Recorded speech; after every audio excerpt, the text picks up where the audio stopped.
আহ, প্রথম কথা, ভারতের হাই কমিশনার প্রথম দিন পররাষ্ট্রমন্ত্রী ডক্টর খলিলুর রহমানের সঙ্গে বৈঠক করলেন। বৈঠকের পর তিনি আবার একান্তে কথা বলেছেন। পরদিন তার পরের দিন সকালে তিনি প্রধানমন্ত্রী তারেক রহমানের সঙ্গে বৈঠক করেছেন এবং সেখানেও বেশ কিছুক্ষণ একান্তে কথা হয়েছে।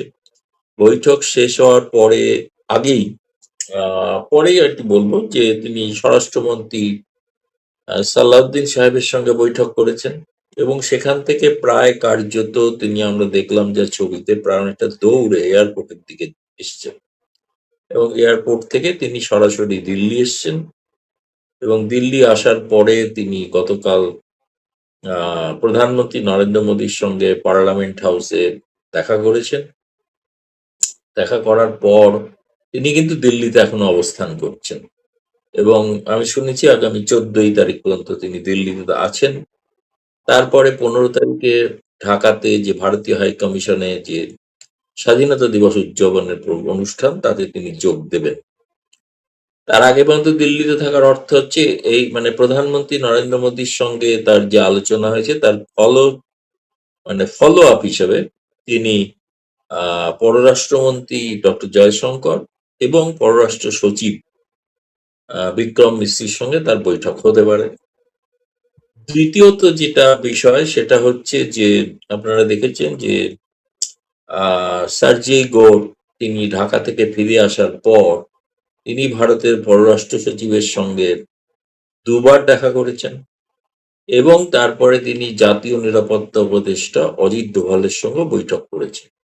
এবং তার সেই মধ্যে আরেকটি বৈঠকটি বোধহয় ঘটনা, পরপর দুদিন হয়েছে, এমনটা যতদূর জানতে হ্যাঁ, পেরেছি। পরপর পরপর দুদিন হয়েছে। অজিত দোভালের সঙ্গে বৈঠক একদিন, কিন্তু পররাষ্ট্র সচিবের সঙ্গে বৈঠক দুদিন এবং পররাষ্ট্র সচিবের সঙ্গে আবার সার্জেই গৌড় বৈঠক করেছে, সেটাও ঘটেছে। এবং তার মধ্যে আরেকটা ঘটনা ঘটেছে, সেটা নিঃসন্দেহে খুবই তাৎপর্যপূর্ণ। সেটা হলো ভারতের যেটা এক্সটার্নাল যারা ইন্টেলিজেন্স দেখেন, যে রিসার্চ অ্যান্ড অ্যানালিটিক্যাল উইং যেটাকে বলা হয়, জি। সেই এর 4 জনের প্রতিনিধি দল তারা ঢাকায় গেছে। ঢাকায় গিয়ে তারা ডিজিএফআই এর সঙ্গে কথা বলেছে এবং প্রধানমন্ত্রীর প্রতিরক্ষা উপদেষ্টার সঙ্গে কথা বলেছেন। এটা খুবই সেনসিটিভ বিষয়, কোনো জি। সন্দেহ নেই। মূলত আমি যেটুকু এখনো পর্যন্ত যতটুকু আমার সূত্র মারফত আলোচনা করে যেটা বুঝেছি, সেটা হচ্ছে যে 3টি বিষয় মূলত প্রাধান্য পেয়েছে। এক হচ্ছে তারেক রহমানের ভারত সফর, সেটা হওয়া সম্ভব কি সম্ভব না, কিভাবে সম্ভব। দ্বিতীয়ত হচ্ছে শেখ হাসিনার যে ঘোষণা তিনি ডিসেম্বরে যাবেন এবং সেক্ষেত্রে তার পরিণতিতে কি প্রতিক্রিয়া হতে পারে না হতে পারে ইত্যাদি। তৃতীয় একটা গুরুত্বপূর্ণ বিষয় আছে, সেটা হলো একেবারে বাংলাদেশে স্পর্শকাতর এবং জঙ্গিবাদ উত্থানের একটা রিপোর্ট এসছে। যে রিপোর্টটার আচ্ছা। কথাটা আগে আপনাকে বলে দিই, সেই রিপোর্টটা হচ্ছে জাতিসংঘের সিকিউরিটি কাউন্সিল 10ই আগস্ট একটা প্রতিবেদন প্রকাশ করে সন্ত্রাসবাদী কার্যকলাপ, যাতে দুটি খুব তার 18 নম্বর পাতায় উল্লেখ করা আছে। যারা পাবেন তারা দেখতে পারেন। 18 নম্বর পাতায় আমার কাছে যেমন রয়েছে রিপোর্টটা, 18 নম্বর পাতায় সেখানে বলা আছে যে দিল্লিতে গত এর আগে যে লালকেল্লাতে যে আক্রমণ জঙ্গি হানার ঘটনা ঘটেছিল, মনে আছে তো, যে গাড়ির মধ্যে জি। বিস্ফোরণ হলো ইত্যাদি ইত্যাদি। খুব বেশি কিছু না হলেও ঘটনা, ক্ষয়ক্ষতি না হলেও একটা বেশ ভীতির সঞ্চার হয়েছিল। সেটাতে শোনা যাচ্ছে যে আল কায়দা জঙ্গিরা যুক্ত এবং এই রিপোর্টে বলা হয়েছে, সিকিউরিটি কাউন্সিলের রিপোর্টে বলা হয়েছে যে আল কায়দা জঙ্গিরা এই উপমহাদেশে, লেখা আছে তাতে আইএস মানে ইন্ডিয়ান সাবকন্টিনেন্ট, তার মধ্যে বাংলাদেশেও তারা ঘাঁটি তৈরি করেছে এবং তৈরি করেছে। বাংলাদেশে, হ্যাঁ, আর অলরেডি তৈরি হয়ে গেছে। বাংলাদেশে জঙ্গি ঘাঁটি তৈরি হয়েছে এবং সেই বিষয়টা এত সেনসিটিভ এবং গুরুত্বপূর্ণ যে আপনি বুঝতে পারছেন এটা বাংলাদেশের একার নিরাপত্তার বিষয় নয়, এর সঙ্গে প্রতিবেশী ভারতেরও একটা নিরাপত্তা জড়িত আছে। এই রিপোর্টের ভিত্তিতে আমরা কিছু প্রতিবেদনও লিখছি, যেটা প্রকাশিত হতে চলেছে আগামীকাল প্রিন্টে। তো এখন এই বিষয়টা সম্ভবত একটা হতে পারে যে আমাদের গোয়েন্দা প্রধানরা তারা এ ব্যাপারে সতর্ক করেছেন বাংলাদেশকে, এবং তারপরে যে ঘটনা বাংলাদেশে ঘটেছে আপনি দেখেছেন কিনা জানি না, সাভারে একটা প্রেসার কুকার বোমার বিস্ফোরণ ঘটেছে। হ্যাঁ, এবং সাভারের যে 2 জায়গায় ঘটেছে। এই বিস্ফোরণের ঘটনাটা এত প্রবল ছিল এবং এত তীব্র ছিল, এখানকার স্থানীয় মানুষ বলেছেন যে প্রায় আশেপাশের গোটা এলাকা কেঁপে গিয়েছে। আরেকটি ঘটনা ঘটেছে বরিশালে। জি, বরিশালেও একটা আজকেই। বিস্ফোরণের ঘটনা ঘটেছে, এবং বেশ কিছু জায়গা থেকে তল্লাশি চলছে, যেগুলো বাংলাদেশের পুলিশ বা গোয়েন্দা বাহিনী এটা বাংলাদেশের সাংবাদিকদের বলছে না, কিন্তু বেশ কিছু গ্রেপ্তারও হয়েছে। গ্রেপ্তারের মধ্যে সবচেয়ে ভারতের সূত্র থেকে অনুমান করা হচ্ছে তারা পাঠানি স্যুট পরে আছেন কেউ কেউ। পাঠানি স্যুট মানে এটা হচ্ছে পাকিস্তানিদের ড্রেস, পোশাক। আচ্ছা। এই যে আমরা বেশ কয়েক মাস ধরে একটা সন্দেহ প্রকাশ করছিলাম যে আইএসআই এর গতিবিধি, সেখানে জঙ্গিদের আনাজনা যে বেড়ে যাওয়া, জেল থেকে মুক্তি পাওয়া জঙ্গি, এদের একটা প্রভাব প্রচন্ড বৃদ্ধি পেয়েছে বাংলাদেশে। এটা খুব উদ্বেগজনক, যেখানে তারেক রহমান সরকারকেও সতর্ক করা। প্রধান যখন যান বাংলাদেশে, জি, যখনই অতীতেও গিয়েছেন, সবসময় অতীত ইতিহাসের তিনি বঙ্গবন্ধুকে সতর্ক করতে গিয়েছিলেন, রামনাথ কাও। তার পরবর্তীকালে শেখ হাসিনাকে সতর্ক করতে গিয়েছিলেন আর.এন. কাও। এখন আমি জানি না, তারেক রহমানের সঙ্গে তো দেখা হয়নি, কিন্তু তারেক রহমানের প্রতিরক্ষা উপদেষ্টার সঙ্গে সাক্ষাৎ হয়েছে। যে কারণে লক্ষ্য রাখবেন যে গত কয়েকদিনে বাংলাদেশে জামায়াত ইসলামের কার্যকলাপ স- সাময়িকভাবে একটু নীরবতা পালন করছে তারা। এখন তারা জি। অন্য কোন রকম রণনীতি করছে কিনা জানি না। এটার একটা প্রতিক্রিয়া হতে পারে যে শেখ হাসিনা যে আসবেন বলেছেন তাকে ভয় দেখানোর জন্য এই ধরনের জঙ্গি কার্যকলাপ দেখানো এবং করা। তো সেই বিপদটা তো শুধু শেখ হাসিনার জন্য নয়, এটা গোটা বাংলাদেশের বিপদ, এটা ভারতেরও বিপদ, তাই না?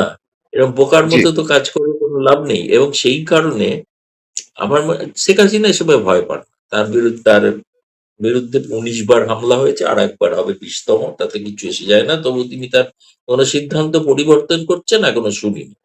দ্বিতীয়ত যেটা গুরুত্বপূর্ণ বিষয়, সেটা হচ্ছে তারেক রহমানকে ভারত ২ দফায় ২টো আমন্ত্রণ জানিয়েছে। একটা হচ্ছে প্রধানমন্ত্রী নরেন্দ্র মোদী তার জয়ের পর তাকে ভারত সফরে আমন্ত্রণ জানিয়েছিলেন প্রধানমন্ত্রী হিসেবে, এবং সপরিবারে সফরের আমন্ত্রণ জানিয়েছিলেন। ২ হচ্ছে যেহেতু ভারতে ব্রিক্স সম্মেলন অনুষ্ঠিত হচ্ছে, সেই ব্রিক্স সম্মেলনের জন্য একটা আমন্ত্রণ জানিয়েছেন। সেটা যেহেতু তারেক রহমান এখন বিমস্টেকের সভাপতি। আচ্ছা, বিমস্টেক বলে এটাকে বাংলাদেশে একটা নানা রকম প্রচার হচ্ছে, কিন্তু ঘটনা হচ্ছে শুধু ব্রিক্স নয় তো, ধরুন আসিয়ান, জিসিসি, ইউরোপিয়ান ইউনিয়ন, যেগুলো এই ধরনের আঞ্চলিক গোষ্ঠী আছে, তাদের সকলের সভাপতিকেই আমন্ত্রণ জানানো হয়েছে। যেমন ইউরোপিয়ান ইউনিয়নের সভাপতি এখন আয়ারল্যান্ডের প্রধান, ফলে আয়ারল্যান্ডের প্রধানমন্ত্রীকে ইনভাইট করা হয়েছে তিনি। এরা অনেকেই হয়তো আসছেন। সেক্ষেত্রে বিমস্টেকের সভাপতি হিসেবে তারেক রহমান যদি না আসেন, তাহলে সেটা অত্যন্ত একটা আন্তর্জাতিক ক্ষেত্রে খুবই নেতিবাচক ঘটনা ঘটবে। কিন্তু তবু সেটা তাদের সিদ্ধান্ত। হয়তো এখন শুনছি যে আমেরিকারও একটা চাপ আছে যে যাতে তারা ব্রিক্স এর ব্যাপারে বেশি আগ্রহ না দেখান, কারণ ব্রিক্স জোটটা সম্পর্কে আমেরিকার একটা আপত্তি আছে, না করছে। ভারতের এসবের কিছু এসে যায় না, ভারত এটা করবে। কিন্তু একই সঙ্গে তৎপরতাটার আর একটা কারণ হচ্ছে যে অথচ তারেক রহমান সরকার কোনোভাবেই ভারতকে উপেক্ষা করবেন না। এবং এই এরকম কারণে যদি একটা এরকম একটা বাংলাদেশ থেকে এরকম একটা তথ্য আছে। সেটা হচ্ছে যে এই ভারতে আসা নিয়ে তারেক রহমানের যতটুকু আগ্রহ আছে, কিন্তু খলিলুর রহমান বাধা হয়ে দাঁড়িয়েছেন, এবং এটি নিয়ে তাদের দুইজনের মধ্যে, অর্থাৎ প্রধানমন্ত্রী তারেক রহমান এবং খলিলুর রহমানের মধ্যে একটা বিরোধপূর্ণ অবস্থান, মতবিরোধ তুঙ্গে আছে। এবং তারেক রহমান সর্বশেষ ভারতে এই ব্রিক্সে আসার জন্য আগ্রহ দেখাচ্ছেন, এরকম একটা খবর আছে। আপনি আপনি কি মনে করেন যে এটা কতটা হতে পারে? না, যে আপত্তিটা থাকতে পারে খলিলুর রহমানের, সেটা হচ্ছে ব্রিক্সে আসার ব্যাপারে। জি, কিন্তু দ্বিপাক্ষিক সফর যেটা, এখন যেটা সর্বশেষ পরিস্থিতি, সময় খোঁজা হচ্ছে। এটা মোটামুটি ধরে নিতে পারেন প্রায় নিশ্চিত যে তারেক রহমান ভারত সফর করছেন, এবং করছেন মানে তিনি দ্বিপাক্ষিক সফরে করছেন, ব্রিক্সের সফরে নয়। এই সফরের সময়সূচির মধ্যে প্রধানমন্ত্রী নরেন্দ্র মোদী এ মাসের শেষে তিনি সাংহাই কোঅপারেশনের জন্য কাজাখস্তান যাবেন, সেখান থেকে উজবেকিস্তান যাবেন, তারপরে ফিরবেন। এবং তারপরে 11, 12, 13 যেহেতু ব্রিক্স সম্মেলন, শিখর সম্মেলন, ফলে সেই নিয়ে তার আগের অন্তত 3-7 ব্যস্ততা থাকবেই। ফলে একমাত্র আমি যেটা উইন্ডো দেখতে পাচ্ছি, অনেকে কেউ কেউ বলেন যে আগস্ট মাসে প্রধানমন্ত্রী সাংহাই কর্পোরেশন যাওয়ার আগেও নাকি ঘটে যেতে পারে, এগুলো কোনো ঠিক হয়নি। কিন্তু সেপ্টেম্বরের প্রথম সপ্তাহটা একটা সম্ভাবনাময় তৈরি হয়েছে, এবং সেক্ষেত্রে সেটা যদি হয় তাহলে কিন্তু আপনি বুঝবেন যে দুটি ঘটনা। এক হচ্ছে, দিল্লিতে যে বাংলাদেশের হাই কমিশনার আছেন রিয়াজ হামিদুল্লাহ, জি, তার মোটামুটি জেনেভা পোস্টিং পাকা, তিনি জেনেভায় চলে যাবেন। কিন্তু যদি আচ্ছা, ব্রিক্স সম্মেলন এখানে হয়, সেখানে তারেক রহমান যদি নাও আসেন, এখন কেউ বাংলাদেশ থেকে প্রতিনিধিত্ব করবেন, সেই কারণে ব্রিক্স সম্মেলন পর্যন্ত রিয়াজ হামিদুল্লাহ কিন্তু থেকে যাচ্ছেন। এবং তিনি, এবং যদি প্রধানমন্ত্রী সফর হয় তাহলে অবশ্যই তিনি থেকে যাচ্ছেন, চট করে তিনি যাচ্ছেন না জেনেভায়, এরগুলো শেষ হওয়ার পরে যাবেন। আগামী 17 তারিখে তার একটা গুরুত্বপূর্ণ ভাষণ আছে, হয়তো সেখানে কিছু বলতে পারেন। আর 20 তারিখেও আর একটা তার বিদায় সমারোহ আছে, সেখানেও কিছু বক্তব্য রাখতে পারেন। কিন্তু ফলে বলছি, এই যে ঘটনাগুলো ঘটছে, কিন্তু তারেক রহমানের সঙ্গে ভারতের যে একটা, এর সঙ্গে শেখ হাসিনার আমি প্রত্যর্পণ বলছি না, আমি বলছি প্রত্যাবর্তন, যেটা জি, খলিলুর রহমান সাংবাদিকদের ব্রিফ করার সময় ভুল করে প্রত্যাবর্তন বলে ফেলেছিলেন একবার, পরে কারেক্ট করে আবার প্রত্যর্পণ বলেছে। সেই প্রত্যাবর্তনের বিষয়টাও কিন্তু জড়িত থাকবে, অর্থাৎ তার নিরাপত্তা, সেখানে কি হবে। এবং খুব ইন্টারেস্টিং, আপনারা সকলেই হয়তো শুনেছেন, আমিও বেশ চমকিত। সেটা তো হচ্ছে, প্রধানমন্ত্রীর তথ্য উপদেষ্টা গতকাল সাংবাদিক বৈঠকে বলেছেন জি, জি। শেখ হাসিনা এলে তাকে সর্বোচ্চ নিরাপত্তা দেওয়া হবে, অর্থাৎ তার অথচ জীবন মাত্র হানির একদিন আশঙ্কা। আগেও তিনি একদিন আগেও তিনি উল্টা কথা বলেছিলেন। হ্যাঁ, তার মানে ধরুন, এটা আমি বলছি যে আমি দোষ দেওয়ার জন্য, কোনো খুঁত ধরার জন্য বলছি না, তারা ডিগবাজি খেলেন, এটা আমি বলতে চাইছি না। আমি বলতে চাইছি এটা স্বাভাবিক বাস্তব ঘটনা। 15-16 বছরের একজন প্রধানমন্ত্রী, তাও মহিলা প্রধানমন্ত্রী, তিনি যাবেন, তাকে সেখানে হত্যা করা হবে। এটাতে তারেক রহমান সরকারের ভাবমূর্তি গোটা বিশ্বে মলিন হয়ে যায়। আপনি তো দেখে শুনেছেন তো পূর্ববর্তী কাহিনী, যে বঙ্গবন্ধুকে যখন পাকিস্তান ফাঁসি দেবে ঠিক করেছিল, তখন কিভাবে আন্তর্জাতিক দুনিয়ায় যারা 71-এর মুক্তিযুদ্ধের বিরোধিতা করেছিল, তারাও বলতো সেটা চাই যে বঙ্গবন্ধুর ফাঁসি হোক। তিনি গেলেন কোথায়? সেই যুক্তরাষ্ট্রের সহযোগী যুক্তরাজ্যে গিয়েছিলেন, তাই না? লন্ডনে জি, গিয়েছিলেন, সেখান থেকে ভারতে আসেন। যে ফলে এই এমন এমন ঘটনা একটা কোনো কারণেই কিন্তু আমার মনে হয় না, সেই কারণেই তারা হয়তো এটা এই বার্তাটা তারা অন্য কেউ দেননি, এটা কোনো পররাষ্ট্র মন্ত্রণালয় থেকে না, কিন্তু প্রধানমন্ত্রী তথ্য উপদেষ্টা, আমি জানি না আজ পর্যন্ত তিনি এটা খণ্ডন করেছেন কিনা বলতে পারবো না, তিনি ভিন্ন মত এখন প্রকাশ করেছেন কিনা, কেউ অস্বীকার করেছে কিনা আমি জানি না, কিন্তু সেটা আপনি বলতে পারবেন, আমি অতটা ফলো করিনি এখন আর। না, এখন কিন্তু পর্যন্ত আমার তার কাছে ওই মনে অবস্থান। হয়েছে যে বিষয়টা খুবই। জি, আমি একটু আরেকটা বিষয় একটু আপনার কাছ থেকে একটু শুনতে চাচ্ছি, সেটা হচ্ছে যে ভারতের কোন একটি গণমাধ্যমে আজকে বা গতকালকে প্রকাশ পেয়েছে যে এই যে সার্জিও গোরের যে দৌড়ঝাঁপ এবং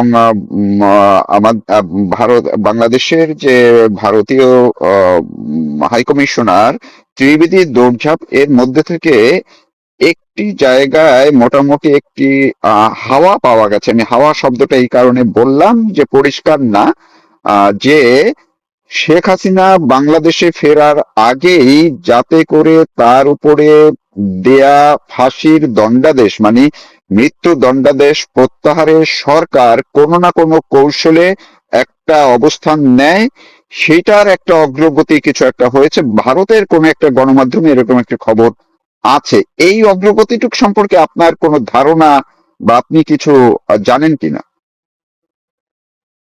না, আমি যেটা জানি যে সেটা হচ্ছে প্রধানমন্ত্রী তথ্য উপদেষ্টা যেটা বলেছেন, এবং আপনি ভেবে দেখুন যে ভদ্রলোক ভারতে এসেও ঢুকতে পারেননি তার ভিসার জটিলতার কারণে। তিনি যেখানে শেখ হাসিনা সেই ভারতেই আছেন, তারপরেও তিনি বলছেন যে ওই সাকিবই হোক আর হাসিনাই হোক, তারা সর্বোচ্চ নিরাপত্তা পাবেন এবং তারা বিচারের মুখোমুখি হবেন। তার মানে নতুন বিচারের মুখোমুখি হবেন, এটা তার কথা থেকেই বেরিয়ে আসছে। মানে পুরনো বিচারটা তাহলে মানে আর থাকছে না, অর্থাৎ সেই ফাঁসির আদেশটা থাকছে না। তারপরে তো গেল আওয়ামী লীগের ওপর থেকে নিষেধাজ্ঞা প্রত্যাহার।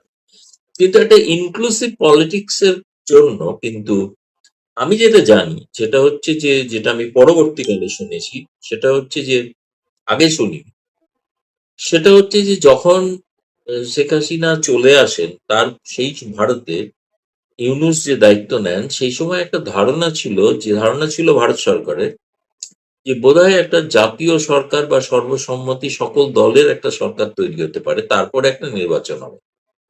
কিন্তু দেখা গেল সেখানে আওয়ামী লীগকে তো ডাকাই হলো না, পরবর্তীকালে আওয়ামী লীগকে নিষিদ্ধ করা হলো।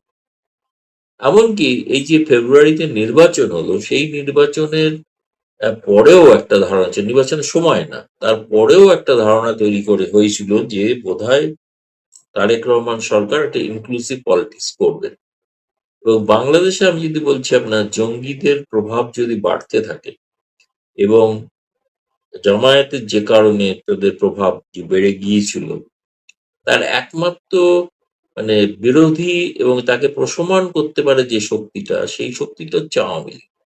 এটা বিএনপির জন্য আওয়ামী লীগ একটা, আমি বলবো যে রক্ষা কবচ হয়ে দাঁড়াতে পারে। জি। হবে কি হবে আমি না আমি জানি না, ব্যাক চ্যানেল আলোচনা চলছে কিনা বলতে পারবো না, কিন্তু আমার মনে হচ্ছে এতে সব রকম সিগন্যাল যেগুলো আসছে, সেই সিগন্যালেতে এটা পরিষ্কার। কারণ শেখ হাসিনা বলেছেন তিনি গিয়ে ক্ষমতা দখলের জন্য যাচ্ছেন না। তিনি রাজনীতির কথাও বলেন। তিনি বলেছেন আমি নিপীড়িত কষ্টে আছে মানুষ, তার পাশে দাঁড়াতে চাই এবং গণতন্ত্র প্রতিষ্ঠার জন্য কথা বলবো। সেই গণতন্ত্র কি? তিনি তিনি বলেছেন একটা রিকনসিলিয়েশন। এক্স্যাক্টলি। রিকনসিলিয়েশন, সংঘাত বলেন। তিনি রিকনসিল বলেছেন, আমি দেখে নেবো, আবার গিয়ে তারেক রহমানকে দেখে নেবো, এরকম কথা বলেনি। তিনি বলেছেন তার সঙ্গে আমি আলোচনায় আসতে চাই, কার্যত এই বার্তা দিয়েছে। এখন এটার উপরে তো বল তো এখন বিএনপির কোর্টে। ফলে ভারতে যদি শেষ পর্যন্ত তারেক রহমান সত্যি আসেন, দ্বিপাক্ষিক বিষয় নিয়ে কথাবার্তা হয়, অবশ্যই যেহেতু শেখ হাসিনা এখন একটা বিষয় এবং বাংলাদেশ সরকার শেখ হাসিনা বিষয়টাকে দ্বিপাক্ষিক সম্পর্কের একটি অন্যতম মাপকাঠি হিসেবে তারা দাঁড় করাচ্ছেন। ফলে শেখ হাসিনা বিষয়ে তো আলোচনা করতেই হবে। সে আলোচনা হবে। তার সমাধান যেটা বলেছেন দীনেশ ত্রিবেদী বারবার, সেটা হচ্ছে যে আলোচনার টেবিলে বসলেই সব সমস্যার সমাধান করা যায়। মানে কোনো সমাধান সূত্র হয়তো ভারতের হাতে আছে। সেটা একমাত্র তারেক রহমানকেই তিনি বলতে পারেন। ফলে সেই বৈঠকটার দিকে আমাদের তাকিয়ে থাকতে হবে যদি সেটা ঘটে। জি। তার মানে আমি শেষ করছি এইটুকু আপনার কাছ থেকে ছোট্ট করে একটু জেনে, তার মানে এখনো যে দৌড়ঝাঁপের প্রক্রিয়া শেষ হয়নি, এখনো চলছে। আগামী হয়তো সপ্তাহখানেকের মধ্যে আরো অনেক কিছু পরিষ্কার হয়ে যাবে, এমনটাই আপনি দেখছেন। আমার মনে হয় না সপ্তাহখানেক তো বটেই, কারণ এর মধ্যে ভারতের স্বাধীনতা দিবস উদযাপন আছে, সেই সময়টা তো অন্যরকম পরিচালনা। 14 তারিখ পর্যন্ত যেহেতু দীনেশ ত্রিবেদী আছেন এখানে, ফলে দীনেশ ত্রিবেদী আর কার কার সঙ্গে দেখা করেন সেটা জি। দেখার অপেক্ষায় থাকলে আমরা বুঝবো। তারপরে যদি জানা যায় যে পররাষ্ট্র সচিব ঢাকা যাচ্ছেন, তাহলে নিশ্চিত হওয়া যায় যে একটা কিছু সমাধান